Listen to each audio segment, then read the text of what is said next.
सफ़र की हद है जहाँ तक कि कुछ निशान रहे, चले चलो कि जहाँ तक ये आसमान रहे, और यूं उठाए कदम और आ गई मंजिलें, यूं उठाए कदम और आ गई मंजिलें। मज़ा तो तब है जब पैरों में कुछ थकान रहे, मज़ा तो तब है जब पैरों में कुछ थकान रहे। नमस्कार, सत श्री अकाल, अस्सलाम वालेकुम और हर हर महादेव। मैं नीतीश नंदनी बेसिक शिक्षा के इस ऑनलाइन परिवार में आपका स्वागत करता हूं। तो कैसे हैं आप सब लोग और कैसा रहा आपका बीता हुआ कल? वो कल जो बीता वो कैसा बीता? तो चलिए भैया शुरू करते हैं। 2020 सीरीज का दूसरा सेशन है, दूसरी क्लास है। 20 मिनट 20 प्रश्न। ये 20 मिनट में 20 प्रश्न हल करने हैं आपको, और आपको कोशिश करना है कि 20 मिनट नहीं पहुंचना है, जितना कम से कम समय में 20 क्वेश्चन हल कर लीजिए। ये 20 क्वेश्चन आपको एग्जाम में पूछे जाएंगे, और वहां जितना कम समय लगाएंगे यही समय बचाकर आप मैथ और रीजनिंग में, जनरल टेस्ट में लगा करके और ज़्यादा बेनिफिट प्राप्त करेंगे। तो इसलिए हमने इसको शुरू किया है। तो सभी लोग जो है कोशिश करेगा 20 से कम मिनट में ही लगाइएगा। चलिए शुरू करते हैं इस सेशन को। और पहला प्रश्न कह रहे हैं, Talcher is a famous coal field is Madhya Pradesh, Chhattisgarh, Bihar और उड़ीसा। यानी तालचीर जो है वो कोयला क्षेत्र जो है वो किस चीज के लिए कहां पर फेमस है? तो ये है भैया उड़ीसा। उड़ीसा में फेमस है तालचीर। ठीक है, कहां पर फेमस है? उड़ीसा में। अगर उड़ीसा की बात कर ले तो यहां पर है चिल्का झील। क्या है यहां पर? यहां पर है चिल्का झील। चिल्का झील है उड़ीसा में। चिल्का झील है उड़ीसा में। महानदी बहती है, महानदी बहती है उड़ीसा में। और महानदी पर है हीराकुंड बांध। हीराकुंड बांध है। कहां पर है? महानदी में। ये तीन चीजें तो एकदम फेमस जानते रहिए। चौथा है कोणार्क का सूर्य मंदिर। कोणार्क का सूर्य मंदिर। ये कोणार्क का सूर्य मंदिर कहां पर है? उड़ीसा में। ठीक है, चलिए अगले प्रश्न पर चलते हैं। दूसरा प्रश्न, गरजते हुए 40, उग्र 50 और चीखता हुआ 60 के दशक क्या है? यानी which of the roaring forties furious 50s and the shrieking 60s क्या है? ये महासागरीय तूफान है, दक्षिणी गोलार्ध में पश्चिमी हवाएं हैं, उत्तरी गोलार्ध में पश्चिमी हवाएं, या प्रशांत महासागर में ये महासागरीय धाराएं हैं। तो देखिए इसका सही जवाब क्या होगा? ये महासागर में आने वाले तूफान है, यानी ओशियन स्टॉर्म होते हैं ये क्या होते हैं? महासागर में आने वाले तूफान होते हैं। इनका नाम है, ठीक है, उग्र 40, ठीक है, गरजता 40, उग्र 50 और चीखता हुआ 60 जो है ये नाम है उन तूफानों का। ठीक है, चलिए अगला प्रश्न देखते हैं। अल्फा क्या है? अल्फा इज क्या है? एक प्रकार की घास है। A kind of grass, tribe and animal and town. एक जनजाति है, एक जानवर है और एक शहर है। तो अगर ऐसे देखेंगे तो अल्फा क्या है? एक घास होती है। अल्फा क्या है? एक घास होती है। अगर घासों की हम बात कर लें, अगर हम घासों की बात कर लें तो सवाना एक घास है। सवाना पता है कहां पाई जाती है? अफ्रीका में। सवाना कहां पाई जाती है? अफ्रीका में। ठीक है, एक घास है पंपास कहां पाई जाती है? पंपास कहां पाई जाती है? ये पाई जाती है अर्जेंटीना में। अर्जेंटीना में पाई जाती है। ठीक है, आई बात समझ में? तो ऐसे ही कुछ घास है। जैसे भारत में कौन सी घास पाई जाती है? दूब पाई जाती है भारत में। भारत में कौन सी घास पाई जाती है? दूब पाई जाती है। ये दूब कहां पाई जाती है? भारत में। ठीक है, चलिए अब आगे बढ़ेंगे अगले प्रश्न पर। अगला प्रश्न कह रहे हैं, समान वर्षा वाले क्षेत्रों को जोड़ने वाली रेखा को क्या कहते हैं? The line of joining of the areas having a same rainfall is called. जो समान वर्षा क्षेत्रों को जोड़ते हैं उन हिस्सों को क्या कहा जाता है? चलिए आंसर देखिए। आइसोबार कहा जाता है, यसाह कहा जाता है, इजेटर्म कहा जाता है, या आइसोहेलाइन कहा जाता है। चार ऑप्शन हैं आपके सामने। इसका सही जवाब होगा आइसोहेट कहा जाता है। क्या कहा जाता है? आइसोहाट कहा जाता है। ठीक, चलिए अगले प्रश्न पर चलते हैं। निम्नलिखित में से किसे दुनिया के कॉफी पोर्ट के रूप में जाना जाता है? यानी कि which one of the following is known as the coffee port of the world? ठीक है, São Paulo, Santos, Rio de Janeiro या ब्यूनस आयरस। चार ऑप्शन हैं। इसका सही जवाब होगा सेंटोस। सेंटोस को जो है क्या कहा जाता है? कॉफी पोर्ट के नाम से जाना जाता है। किस नाम से जानते हैं हम लोग? कॉफी पोर्ट के नाम से। अगला प्रश्न, छठा क्वेश्चन है, कह रहा है कौन सा भाग सुनामी प्रभावित क्षेत्र नहीं है? Which part is not a tsunami affected area? Burma का तटीय क्षेत्र यानी coastal region of Burma, coastal region of Gujarat, coastal region of bay of Bengal, या नन ऑफ एबव? यानी बर्मा का तटीय क्षेत्र, गुजरात का तटीय क्षेत्र, बंगाल का खाड़ी का तटीय क्षेत्र, और उपयुक्त में से कोई नहीं। चार ऑप्शन हैं, बताइए कौन सा जो है वो नहीं जाना जाता है? तो इसका सही जवाब होगा ये सुनामी से अफेक्टेड नहीं है। कोस्टल रीजन ऑफ गुजरात, यानी गुजरात का जो तटीय क्षेत्र है वो सुनामी से नहीं इफेक्टेड होता है। अच्छा, गुजरात का जो तटीय क्षेत्र है भारत का सबसे लंबा तटरेखा वाला राज्य, भारत का सबसे लंबा तटरेखा वाला राज्य गुजरात। ठीक है, गुजरात में क्या है? गिर। गुजरात में गिर राष्ट्रीय उद्यान है। क्या है? गिर राष्ट्रीय उद्यान है। ठीक है, गिर नेशनल पार्क है। एशियाई शेरों के लिए, बब्बर शेरों के लिए इसे जाना जाता है। ठीक, अगले क्वेश्चन 7वां नंबर, किस समुद्र में अधिकतम लवणता पाई जाती है? यानी इन विच सी मैक्सिमम सैलिनिटी इन अबडेंट। ठीक है, डेड सी में, रेड सी में, इंडियन ओशन में या अरेबियन सी में? बताइए कहां पर सबसे ज्यादा लवणता, मतलब कहते हैं ना नमक की मात्रा बहुत पाई जाती है। लवणता मतलब क्या होता है? खारापन बहुत होता है। ठीक है, तो इसका सही जवाब होगा एकमात्र ऐसा सी है जहां खारापन सबसे ज्यादा पाया जाता है, डेड सी, मृत सागर में। क्या पाया जाता है? मृत सागर में सबसे ज्यादा खारापन पाया जाता है। ठीक, अगला, माउंट एवरेस्ट पर चढ़ने वाली पहली महिला कौन थी? The first women to climb Mount Everest was Junko Tabei, Carolina मेलेनकस, वेलेंटिना तोरेकेसोवा, ये उपरोक्त में से कोई नहीं। 4 ऑप्शंस हैं, इसका सही जवाब होगा जुंको ताबेई। जुंको ताबेई जो है एवरेस्ट पर चढ़ने वाली पहली महिला। अच्छा, प्रश्न पूछे भारत की पहली महिला, भारत की पहली महिला तो कौन है? भारत की पहली महिला, उनका नाम है बिछेंद्री पाल। बिच्छेंद्री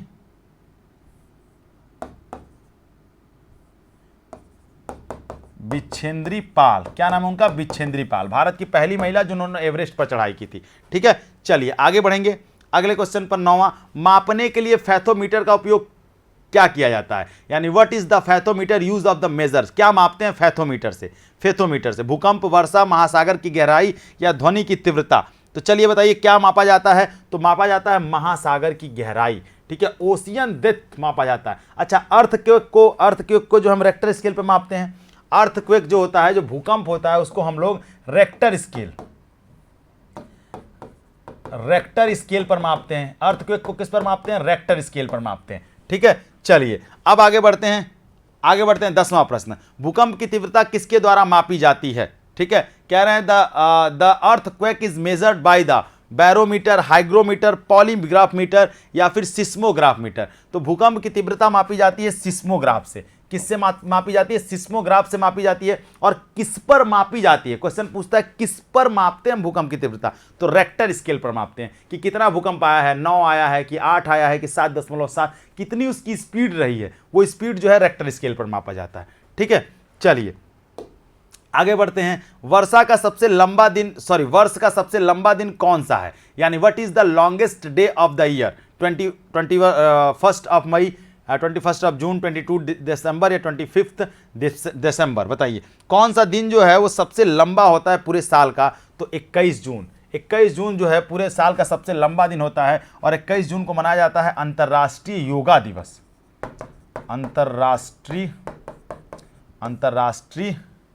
योग दिवस मनाया जाता है ना 21 जून को। ठीक है, अंतर्राष्ट्रीय योग दिवस जो है वो 21 जून को मनाया जाता है और 21 जून को वर्ष का पूरे ईयर का सबसे लंबा दिन होता है। ठीक है, अगला देखते हैं, निम्नलिखित में से किस क्षेत्र में पिग्मी पाए जाते हैं? पिग्मी क्या होती है? एक जनजाति होती है। In which of the following regions of the pygmy found? ठीक है, सहारा, कालाहारी, भूमध्य सागरी वन और पंपास। कहां पर पाए जाते हैं पिग्मी? तो पिग्मी पाए जाते हैं इक्वेटरल फॉरेस्ट में, यानी कि भूमध्य सागरी वन में। ठीक है, भूमध्य सागरी वन में पाए जाते हैं पिग्मी जनजाति जो है भूमध्य सागरी वन में। अगर हम सहारा की बात कर लें तो दुनिया का सबसे बड़ा रेगिस्तान, दुनिया का सबसे बड़ा रेगिस्तान, यानी कि वर्ल्ड का सबसे लार्जेस्ट डेजर्ट जो है वो सहारा डेजर्ट है। ठीक है, और वर्ल्ड का सबसे लार्जेस्ट डेजर्ट सहारा है। अच्छा, पूछा जाए भारत का सबसे बड़ा मरुस्थल तो कौन सा है भैया? थार मरुस्थल। कहां पर है ये? थार कहां पर है ये है राजस्थान में। ठीक है, चलिए अब बढ़ते हैं हम अगले प्रश्न पर। अगला प्रश्न, the great barrier reef is located in? Great barrier reef कहां पर है? पैसिफिक ओशन में, इंडियन ओशन में, मेरिडियन ओशन में या अटलांटिक महासागर यानी कि अटलांटिक ओशन में? 4 ऑप्शंस हैं आपके सामने। ग्रेट बैरियर रीफ कहां पर है? देखिए, ग्रेट बैरियर रीफ पड़ती है प्रशांत महासागर में। प्रशांत महासागर यानी पैसिफिक ओशन में। अच्छा, ये जो है ये पाई जाती है बेसिकली ऑस्ट्रेलिया के हिस्से में। कौन सा महाद्वीप है? ऑस्ट्रेलिया में पाई जाती है। ग्रेट बैरियर रीफ को जो है मूंगे की चट्टान भी कहते हैं, मूंगे की चट्टान भी कहते हैं। ग्रेट बैरियर रीफ को क्या कहते हैं? मूंगे की चट्टान भी कहते हैं। ठीक है, ऑस्ट्रेलिया की बात करें तो ऑस्ट्रेलिया की राजधानी है कैनबरा। कैनबरा ऑस्ट्रेलिया की राजधानी। ऑस्ट्रेलिया में 2 नदियां बहती हैं, एक मर्रे और एक बहती है डार्लिंग, एक बहती है डार्लिंग। ठीक है, चलिए अब बढ़ते हैं आगे अगले प्रश्न पर। 14 नंबर प्रश्न, दुनिया में कुल कितने राष्ट्रीय पार्क हैं? How many national parks in there in India? ठीक है, दुनिया में कितने, दुनिया में कह रहे हैं भारत में कुल कितने राष्ट्रीय पार्क हैं? ठीक है, तो नेशनल पार्टी की बात कर ले तो 7 नेशनल पार्टी हैं। How many national parties in their India? तो भारत में कुल 7 नेशनल पार्टीज हैं। कितनी नेशनल पार्टी हैं? 7 नेशनल पार्टी हैं। ठीक है, अगर ऐसे देखा जाए तो अगर कभी कभी रिसेंट में चेंज भी आते रहते हैं। ठीक है, रिसेंट में चेंज भी आते रहते हैं, किसी किसी पार्टी का जो है वो उसका दर्जा खत्म हो जाता है, क्या कहते हैं कि नेशनल पार्टी का दर्जा खत्म हो जाता है। अभी रिसेंट में भी बहुत सारी पार्टियों का नेशनल पार्टी का दर्जा खत्म हुआ है। लेकिन अगर ऐसे देखा जाए, और रिसेंट में भी एक पार्टी है आम आदमी पार्टी, आप, ये रिसेंट में एक रीजनल पार्टी थी और इसे राष्ट्रीय पार्टी का दर्जा मिला है। इसे क्या मिला है? राष्ट्रीय पार्टी का दर्जा मिला है।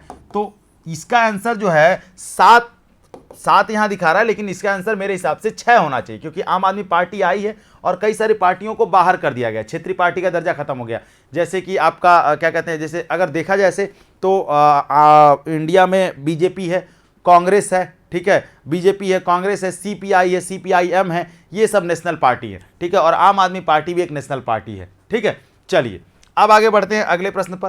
कह रहे हैं how many seats are reserve for schedule caste in the Indian parliament? भारतीय संसद में कितनी सीटें अनुसूचित जातियों के लिए आरक्षित हैं? 80, 83, 85 या 84? बताइए कितनी सीटें आरक्षित हैं? तो इसका सही जवाब होगा 84। 84 जो सीट्स है वो शेड्यूल कास्ट यानी कि एससी कास्ट के लिए आरक्षित है। अच्छा, एक क्वेश्चन पूछ दें, महिलाओं के लिए है कि नहीं है? नहीं, महिलाओं के लिए केवल सीट जो है कहाँ आरक्षित है? केवल वो पंचायत चुनाव में आरक्षित है, बाकी कहीं पर भी महिलाओं के लिए रिजर्वेशन इसमें नहीं है, इलेक्शन में नहीं है। ठीक है, चलिए अब बात करें, चाहिए संसद की बात है तो संसद के 3 अंग होते हैं, ये भी जान लीजिए। संसद के 3 अंग होते हैं। ठीक है, 3 अंग होते हैं। एक तरफ होती है लोकसभा, एक तरफ होती है लोकसभा, एक तरफ होती है राज्यसभा और एक तरफ होता है राष्ट्रपति, एक तरफ होता है राष्ट्रपति। लोकसभा की अगर बात कर लें तो इनकी मिनिमम एज होती है 25 वर्ष, 25 एज। इनकी मिनिमम एज होती है 30 ईयर्स यानी कि 30 वर्ष, और इनकी मिनिमम एज होती है 35 वर्ष। ठीक है, 35 वर्ष। ठीक, आई बात समझ में? ये एज जानते रहिए कम से कम, और बाकी चीज़ें तो होती ही रहती है। जैसे ये जो है ये अस्थायी सदन है, ये निम्न सदन है, लोअर हाउस है, निम्न सदन है। ये उच्च सदन है, अपर हाउस है, उच्च सदन है। ठीक है, ये अस्थायी होता है, टेम्परेरी है, ये टेम्परेरी है। ये स्थायी होता है, फिक्स होता है। ये क्या होता है? ये होता है स्थायी, ये स्थायी होता है, फिक्स होता है। इसमें जो है इनका जो टाइम ऑफ पीरियड है, इनका टाइम ऑफ पीरियड है 5 ईयर है, इनका टाइम ऑफ पीरियड 6 ईयर है। ठीक है, इनका टाइम ऑफ पीरियड 5 ईयर है। ठीक है, चलिए ये चीजें याद रखिएगा। आगे बढ़ते हैं अगले प्रश्न पर। अगला प्रश्न, भारतीय संविधान के सुलेखक कौन है? यानी who was the author of the Indian constitution? भारतीय संविधान के सुलेखक कौन है? 4 ऑप्शंस हैं, भीमराव अंबेडकर, राजेंद्र प्रसाद, कृष्ण मूर्ति मेनन और प्रेम बिहारी नारायण रायजादा। तो प्रेम बिहारी नारायण रायजादा जो हैं वो क्या हैं? प्रेम बिहारी नारायण रायजादा जो हैं वो क्या हैं? वो हैं सुलेखक। ठीक है, उन्होंने अपनी राइटिंग में लिखा है इंडियन कॉन्स्टिट्यूशन को। क्या किया उन्होंने? अपनी ही राइटिंग में इंडियन कॉन्स्टिट्यूशन को राइट किया है। ठीक है, और डॉक्टर भीमराव अंबेडकर की बात कर ले तो ये प्रारूप समिति के अध्यक्ष थे। ये प्रारूप समिति के क्या थे? ये प्रारूप समिति के अध्यक्ष थे। ठीक है, ये प्रारूप समिति यानी ड्राफ्टिंग कमेटी के चेयरमैन थे। कौन? भीमराव अंबेडकर। डॉक्टर राजेंद्र प्रसाद की बात कर ले तो ये अस्थायी अध्यक्ष थे। ये संविधान के क्या थे? स्थायी अध्यक्ष थे। ये संविधान के स्थायी अध्यक्ष थे डॉक्टर राजेंद्र प्रसाद। ठीक है, चलिए अगले प्रश्न पर चलते हैं। भारतीय संविधान सभा के प्रथम पदेन अध्यक्ष कौन थे? Who was the first x officio president in the Indian constitution assembly. ठीक है, चलिए तो पदेन अध्यक्ष पूछ रहा है कौन थे, तो डॉक्टर राजेंद्र प्रसाद, सच्चिदानंद सिन्हा, कर्पूरी ठाकुर या लाल प्रसाद शुक्ला। तो आंसर होगा इसका सच्चिदानंद सिन्हा। सच्चिदानंद सिन्हा जो थे, जो संविधान सभा थी, जो कॉन्स्टिट्यूट असेंबली थी ना, इसके फर्स्ट टेम्परेरी चेयरमैन। तो फर्स्ट टेम्परेरी चेयरमैन कौन थे? अस्थाई अध्यक्ष, अस्थाई अध्यक्ष थे ये। कौन थे? डॉक्टर सच्चिदानंद सिन्हा। और 2 दिन बाद इनको हटा करके स्थायी अध्यक्ष किसको बनाया गया? राजेंद्र प्रसाद। राजेंद्र प्रसाद कौन थे? स्थायी अध्यक्ष, यानी कि परमानेंट मेंबर, परमानेंट प्रेसिडेंट बने। और यही जो है 24 जनवरी को इनको भारत का प्रेसिडेंट बना दिया गया और 26 जनवरी को इंडियन कॉन्स्टिट्यूशन को लागू कर दिया गया। ठीक है, चलिए अगले प्रश्न पर चलते हैं। भारतीय संविधान की प्रारूपकर्ता कौन है, यानी who drafted the Indian constitution? तो हमने अभी आपको बताया था डॉक्टर भीमराव अंबेडकर। ये ड्राफ्टिंग कमेटी के चेयरमैन थे। टोटल 7 सदस्य थे, 7 सदस्य थे, उसमें एक चेयरमैन था और 6 अन्य सदस्य थे। ठीक है, चलिए अगला क्वेश्चन देखते हैं क्या है। अगला क्वेश्चन है काकोरी कांड में उल्लेखित काकोरी कहाँ स्थित है? हरियाणा, पंजाब, उत्तर प्रदेश और केरल। तो इसका सही जवाब होगा कि जो काकोरी है वो है उत्तर प्रदेश में। कहाँ पड़ता है? उत्तर प्रदेश में। उत्तर प्रदेश में लखनऊ के पास काकोरी पड़ता है। और ये जो काकोरी कांड जो है ना, ये काकोरी कांड 1925 में हुआ था। ठीक है, ट्रेन लूट लिया था, उसमें राम प्रसाद बिस्मिल, अशफाक उल्ला खां, चंद्रशेखर आज़ाद, राजेंद्र लहड़ी, ये सभी लोग मौजूद थे, जिसमें से केवल चंद्रशेखर आज़ाद बचते हैं, बाकी सबको फांसी दे दी जाती है। ठीक है, चलिए आगे बढ़ते हैं अगले प्रश्न पर। लास्ट क्वेश्चन है, सविनय अवज्ञा आंदोलन के समय भारत के वायसराय कौन थे? यानी who was the viceroy of India in the time of civil disobedience movement? Civil disobedience movement के समय भारत का वायसराय कौन था? भारत का वायसराय कौन था? तो आंसर होगा इसका, आंसर होगा विलिंगटन। कौन होगा इसका आंसर? विलिंगटन। ठीक है, तो भारत का वायसराय जब वो हुआ, क्या नाम है कि सिविल डिसओबीडियंस मूवमेंट हुआ, तो उस समय इंडिया का जो वायसराय था वो कौन था? विलिंगटन था। ठीक है, विलिंगटन। चलिए यहीं पर कहानी खत्म होती है। ये जो है क्रैश कोर्स है, इसको आप परचेज कर सकते हैं, अभी भी क्लासेस चल रही हैं। ठीक है, और बाकी रिकॉर्डेड वीडियो भी आपको इसमें मिल जाया करेंगे। चलिए यहीं तक की कहानी थी, यहीं पर कहानी खत्म होती है। ठीक है, बाकी ये सारी चीज़ें आपके हाथ में। जरूर कमेंट बॉक्स में जाकर जरूर बताइएगा क्लास कैसी लगी। कमेंट बॉक्स में जरूर से बताइए, क्योंकि हमारी मेहनत जो है वो आपके कमेंट पर ही निर्भर रहती है कि आप कितना अच्छा हमारे बारे में सोच सकते हैं और हमारी चीज़ें कितनी अच्छी आप तक पहुंच रही हैं। चलिए तब तक अपना ख्याल रखिएगा, जहां रहिए, जैसे रहिए, स्वस्थ रहिए, मस्त रहिए। और हाँ, सबसे बड़ी बात क्या है? खूब पढ़िए, क्योंकि पढ़ने के अलावा कोई विकल्प नहीं है। तब तक के लिए धन्यवाद, जय हिंद। और कमेंट सेक्शन में जाकर जरूर बताइएगा क्लास कैसी लगी, क्योंकि लोग, दूसरे बच्चे भी देखेंगे तो उनको लगेगा कि चीज़ें अच्छी जाती हैं। चलिए, थैंक यू सो मच, जय हिंद।